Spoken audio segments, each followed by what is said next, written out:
You are ready to make the leap into instructional design. You've worked hard on your resume and portfolio. You are preparing to interview for your dream job, and of course, you want to nail the interview. Since you're changing professions, you're just not sure how to answer the question you're sure the interviewer will ask. What do you consider to be your biggest professional achievement? When you answer this question, you will tell a story, and the SOAR method will provide the framework. SOAR has 4 parts: situation, obstacle or opportunity, action, and result. Begin your story by describing the situation.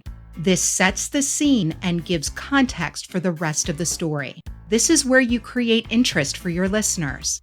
The second part of the story is to describe some conflict.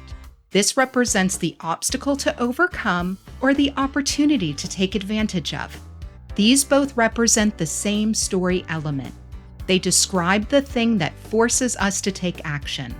Next is where the hero leaps into action to remove the obstacle or seize the opportunity. This is the dragon slaying part of the story.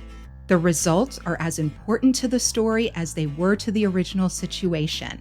Even when the results are predictable, we need to hear how the story ends. Why does SOAR work? Because this method has the same framework for all kinds of storytelling. Stories are one of the most powerful tools you can use to connect with your audience. When people listen to a story, their entire brain lights up and their senses and emotions are engaged. This is why you can remember a story long after you've heard it, but forget the quarterly budget numbers before you leave the conference room. The SOAR framework provides a simple method of constructing a story that is both informative and engaging. Go tell your story and get your dream job.